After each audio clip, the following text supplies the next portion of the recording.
ओम शांति। अपने बच्चों के दिल का हालचाल सुन सदा हल्के रहने की विधि बताते हुए ऊंचे ते ऊंच शिव बाप बोले, अवज्ञा एक होती है पाप कर्म करना व कोई बड़ी भूल करना, और दूसरी छोटी छोटी अवज्ञाएं भी होती हैं। जैसे बाप की आज्ञा है अमृत वेले विधि पूर्वक शक्तिशाली याद में रहो, तो अमृत वेले अगर इस आज्ञा प्रमाण नहीं चलते तो उसको क्या कहेंगे, आज्ञाकारी या अवज्ञा। कभी कभी कई बच्चे बाप के आगे अपने दिल का हालचाल सुनाते क्या कहते हैं ना मालूम क्यों आज अपने को खाली खाली समझते हैं। कोई बात भी नहीं हुई है लेकिन संपन्नता व सुख की अनुभूति नहीं हो रही है। कई बार उस समय कोई उल्टा कार्य या कोई छोटी मोटी भूल नहीं होती है, लेकिन चलते चलते अनजान व अलबेलेपन में समय प्रति समय आज्ञा के प्रमाण काम नहीं करते हैं। पहले समय की अवज्ञा व बोझ किस समय अपनी तरफ खींचता है। बाबा बता रहे हैं, अवज्ञा सिर्फ बाबा की श्रीमत का उल्लंघन करना नहीं होता है। अवज्ञा ये भी हो सकता है अगर सही समय पर सही व्यक्ति पर सही कार्य नहीं किए तो वो भी एक प्रकार का अवज्ञा है। तो वो अवज्ञा हमको कहीं ना कहीं खींचता है। पहले समय की अवज्ञा का बोझ किस समय अपनी तरफ खींचता है। जैसे पिछले जन्म के कड़े संस्कार स्वभाव कभी कभी न चाहते भी अपनी तरफ खींच लेते हैं।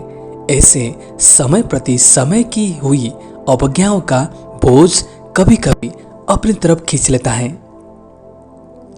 वह है पिछला हिसाब किताब, यह है वर्तमान जीवन का हिसाब। क्योंकि कोई भी हिसाब चाहे इस जन्म का चाहे पिछले जन्म का लग्न की अग्नि स्वरूप स्थिति के बिना भस्म नहीं होता।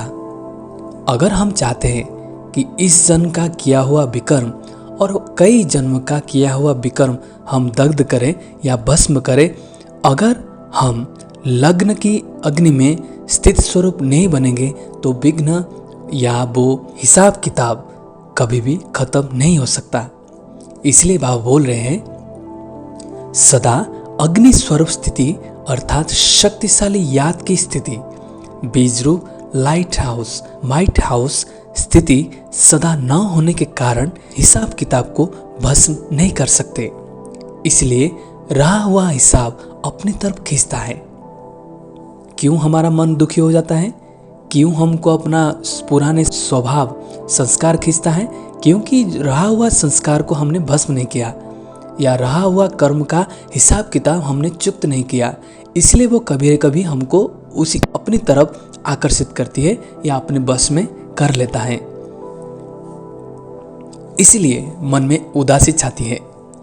उस समय कोई गलती नहीं करते हो कि पता नहीं क्या हुआ, कभी मन नहीं लगेगा याद में सेवा में, कभी उदासी की लहर होगी। एक होता है ज्ञान द्वारा शक्ति का अनुभव, दूसरा होता है बिना खुशी बिना आनंद के सन्नाटा की शांति। वह बिना रस के शांति होते हैं। देखो कई बार हम ऐसे हमको महसूस होती है कि आज कुछ विकर्म नहीं किए, दिन भर श्रीमत पर चले, फिर भी मन में वो सुख आनंद की अनुभूति नहीं हो पाती।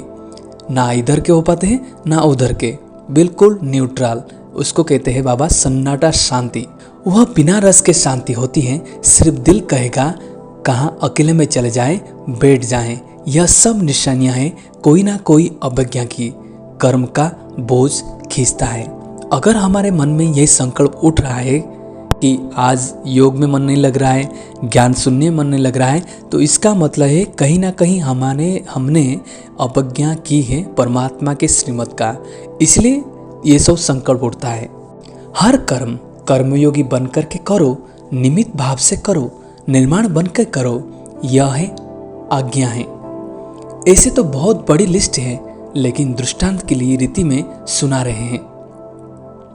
दृष्टि वृत्ति सबके लिए आज्ञा है। इन सब आज्ञाओं में से कोई भी आज्ञा विधि पूर्वक पालन नहीं करते तो इसको कहते हैं छोटी मोटी अवज्ञाएं। यह खाता अगर जमा होता रहता है तो जरूर अपनी तरफ खींचेगा ना। इसलिए कहते हैं कि जितना होना चाहिए उतना नहीं होता। जब पूछते हैं ठीक चल रहे हो तो सब कहेंगे हाँ, और जब कहते हैं कि जितना होना चाहिए उतना है तो फिर सोचते हैं। इतने इशारा मिलते, नॉलेजफुल होते, फिर भी जितना होना चाहिए उतना नहीं होता। कारण यही है, पिछला व वर्तमान बोझ डबल लाइट बनने नहीं देता है। कभी डबल लाइट बन जाते, कभी बोझ नीचे ले आता है। सदा अतीन्द्रिय सुख व खुशी संपन्न शांत स्थिति अनुभव नहीं करते।